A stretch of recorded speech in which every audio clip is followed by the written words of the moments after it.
Good evening, my fellow Americans. 1 month ago, I announced the decision ordering American participation with South Vietnamese forces in a series of operations against communist-occupied areas in Cambodia, which have been used for 5 years as bases for attacks on our forces in South Vietnam.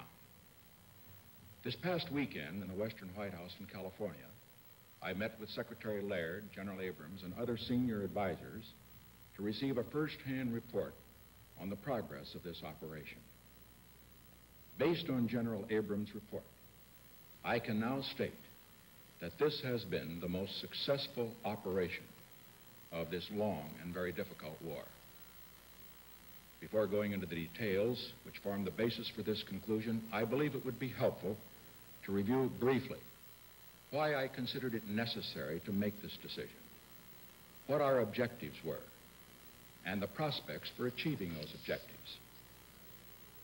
You will recall that on April 20th, I announced the withdrawal of an additional 150,000 American troops from Vietnam within a year, which will bring the total number withdrawn since I have taken office to 260,000. I also reaffirmed on that occasion our proposals for a negotiated peace.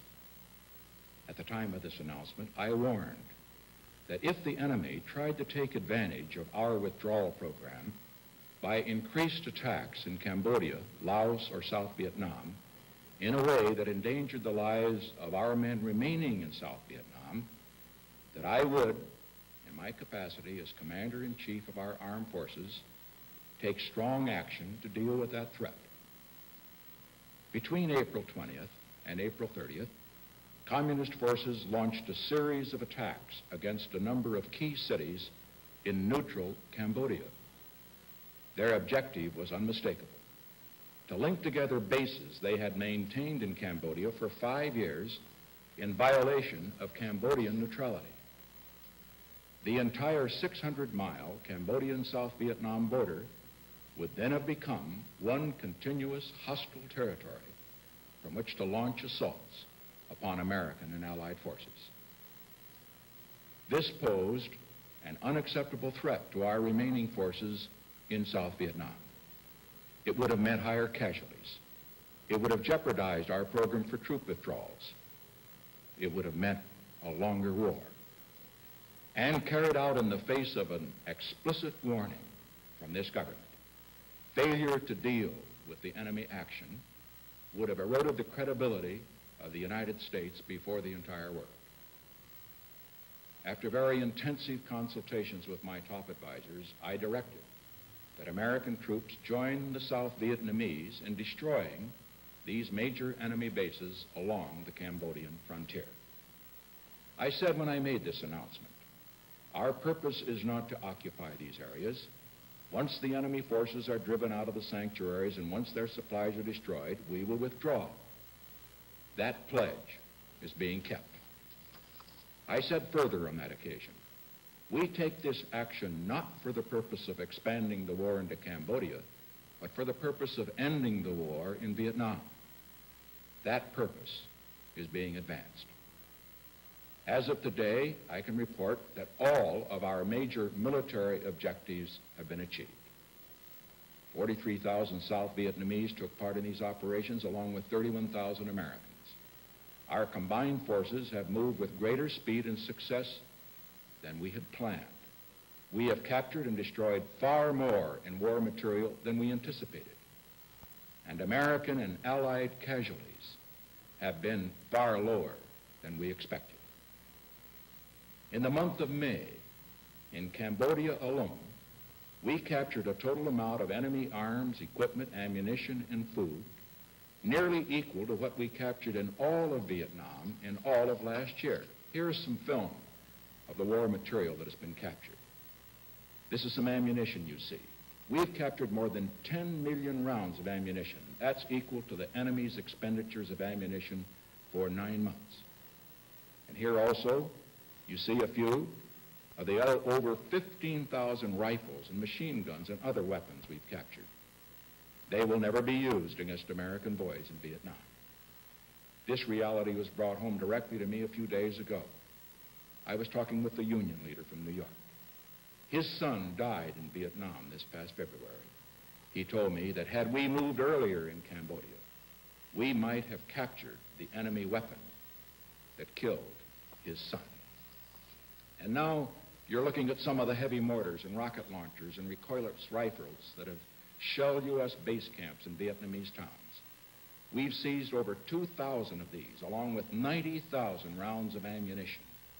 That's as much as the enemy fires in a whole year. Had this war material made its way into South Vietnam, and had it been used against American and Allied troops, U.S. casualties would have been vastly increased. And here you see rice, 11 million pounds of rice we have obtained. This is more than enough rice to feed all the enemy's combat battalions in Vietnam for over 3 months. But this rice you see will not be feeding enemy troops now, rather the war refugees you saw a moment ago. Now, with the rainy season now beginning, it will take the enemy months to rebuild his shattered installations and to replace the equipment we have captured or destroyed. The success of these operations to date has guaranteed that the June 30 deadline I set for withdrawal of all American forces from Cambodia will be met. General Abrams advises me that 17,000 of the 31,000 Americans who entered Cambodia have already returned to Vietnam. The remainder will return by the end of this month. This includes all American air support, logistics, and military advisor personnel. The only remaining American activity in Cambodia after July 1st will be air missions to interdict the movement of enemy troops and material where I find that is necessary to protect the lives and security of our men in South Vietnam. Our discussions with the South Vietnamese government indicate that their primary objective remains the security of South Vietnam, and that their activity in Cambodia in the future, after their withdrawal from the sanctuaries, will be determined by the actions of the enemy in Cambodia. When this operation was announced, the critics charged that it would increase American casualties, that it would widen the war, that it would lengthen our involvement, that it might postpone troop withdrawals. But the operation was undertaken for precisely the opposite reasons, and it has had precisely the opposite effect.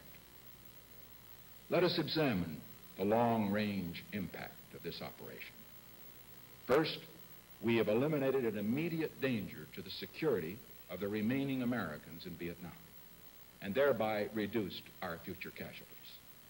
Seizing these weapons and ammunition will save American lives. Because of this operation, American soldiers who might not otherwise be ever coming home will now be coming home. Second, we won some precious time for the South Vietnamese to train and prepare themselves to carry the burden of their national defense so that our American forces can be withdrawn. From General Abrams' reports and from our advisors in the field, one of the most dramatic and heartening developments of the operation has been the splendid performance of the South Vietnamese Army. 60% of all the troops involved in the Cambodian operations were South Vietnamese. The effectiveness, the skill, the valor with which they fought far exceeded our expectations. Confidence and morale in the South Vietnamese Army has been greatly bolstered. This operation has clearly demonstrated that our Vietnamization program is succeeding. And third, we have ensured the continuance and success of our troop withdrawal program. On April 20, I announced an additional 150,000 Americans would be home within a year. As a result of the success of the Cambodian operations, Secretary Laird has resumed the withdrawal of American forces from Vietnam. 50,000 of the 150,000 I announced on April 20 will now be out on October 15. As long as the war goes on, we can expect some setbacks and some reversals. But following the success of this effort, we can say now with confidence that we will keep our timetable for troop withdrawals. Secretary Rogers and I have been particularly encouraged by the resolve of 11 Asian countries at the Jakarta Conference to seek a solution to the problem of Cambodia. Cambodia offers an opportunity for these 11 Asian nations, as well as other countries of the area, to cooperate in supporting the Cambodian government's effort to maintain Cambodia's neutrality, its independence, and its territorial integrity. We shall do what we can to make it possible for these Asian initiatives to succeed.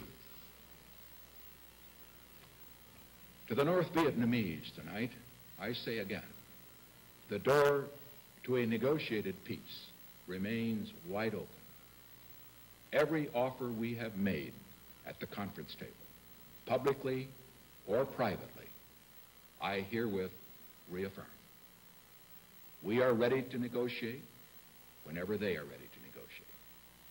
However, if their answer to our troop withdrawal program and to our offer to negotiate is to increase their attacks in a way that jeopardizes the safety of the remaining forces in Vietnam, I shall, as my action 5 weeks ago clearly demonstrated, take strong and effective measures to deal with that situation.